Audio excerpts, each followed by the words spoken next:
Video games are a form of art, and more specifically, digital art. As it stands since ancient history, art is subjective. Same with the fans of art.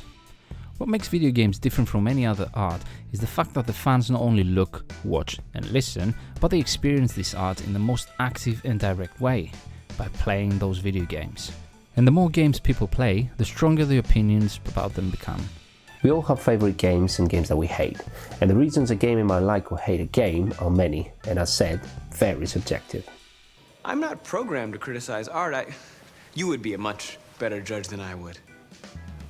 A weird mechanic, a single level that didn't live up to expectations, or a bad ending can easily leave you with a bitter taste, while a carefully written character, a fun mechanic, or a captivating plot can make a game steal your heart forever. Hundreds of articles, YouTube videos, posts on social media are talking about games we need to play, best or worst games of the year, hidden gems and many other topics relating to how good these games are. A very common thing that appears on these lists and every gamer, including myself, uses for games very often is the phrase criminally underrated. And when you hear that, it gives you the impression that this game deserved better.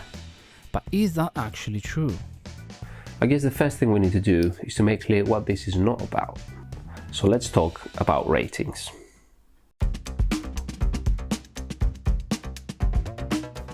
Every video game, website, magazine and all kinds of journalists are scoring games.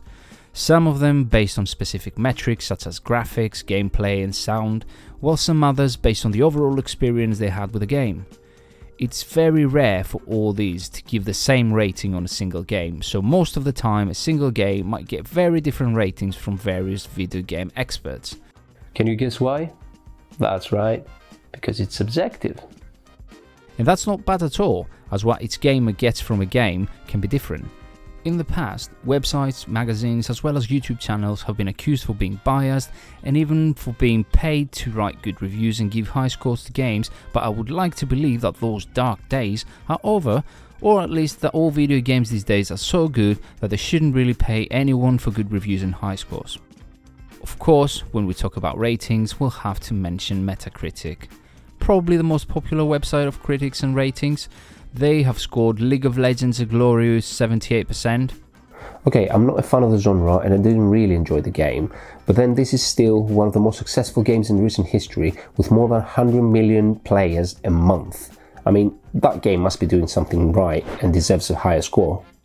I don't want to elaborate too much on Metacritic, but if someone looks at the top 100 games of all time, they will probably see 8-9 games with multiple entries of different sequels of the same IPs, which makes it a little bit questionable. Oh, and the other thing with Metacritic is that in order for a game to get a high score, it seems like it must be an action game or a genre with the word action in it. There are some fantastic essays on YouTube around that topic, so if anyone is interested, I would encourage you to watch these and I'm sure you'll never be the same again after. One last thing about Metacritic that I can't help myself not to mention is how misleading these scores can be.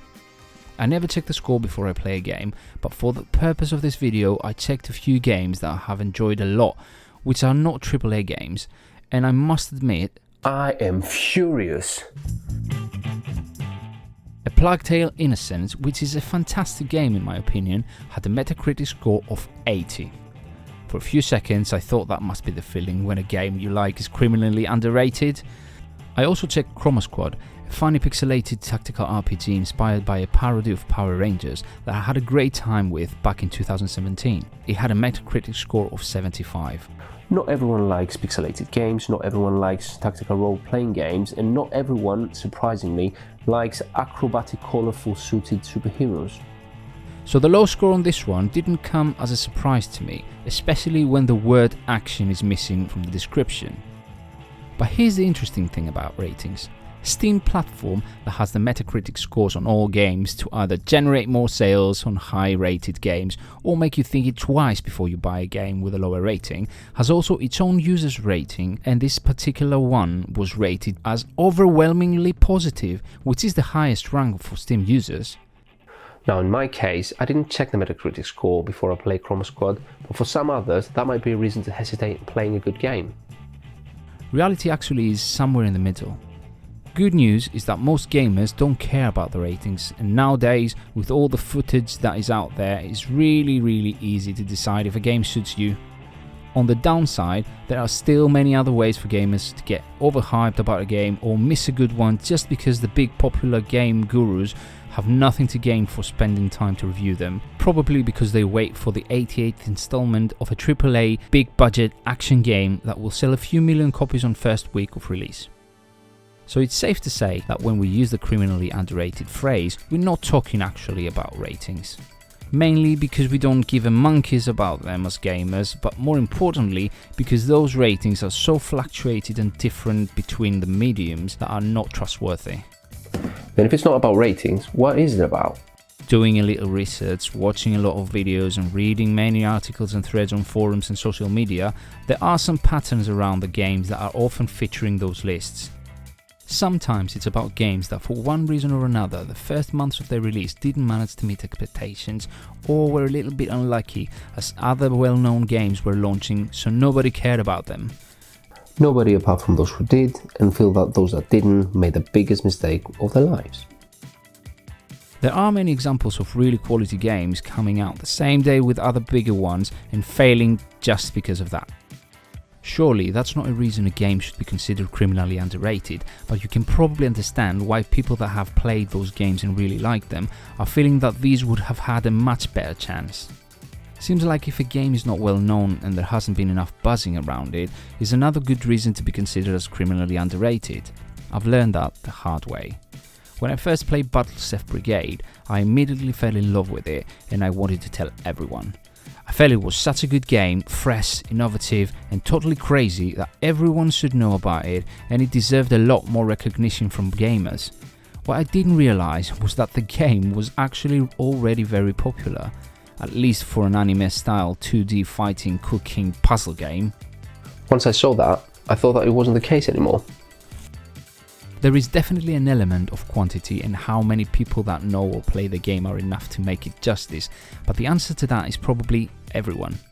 Another common thing is that when a new game comes out and receives lots of positive reactions, people that love similar games that didn't have those responses start talking about them being overlooked and criminally underrated. Last but not least, it's more often to listen about a criminally underrated game that was released about 10 to 15 years back rather than the most recent ones, and it kind of makes sense. In order to justify that something is underrated or overlooked, it must be there for a while. Gamers normally have a long and scary backlog, so everyone is allowed to be late a year or two before they put a hand on a game. But then with so many new great games coming out every year, why do we think people always have the chance or the interest to play a 15 years old game? Especially if we're talking about console games. Someone that has an Xbox One or buys a PS5 will try all the games that can fully utilize the console's strengths to the maximum level and won't really bother playing such an old game unless it's a classic or a game that everyone still talks about, which actually makes it the opposite of criminally underrated. I'm not sure if that video helped me or anyone to understand why us gamers call these games criminally underrated, but if I had to give a definition, that would be like a particular game that hasn't been loved and recognized as much as we think it deserves, or something along those lines. If you have a better definition, write it down in the comments below. Otherwise, thank you for watching and listening. Now excuse me, but I need to check if any of my favorite games has a higher score of 80 on Metacritic, because apparently this is what I'm getting. Wait, does that make me a mediocre gamer if all my favorite games are in the range of 70s to low 80s? I'll save that for another video.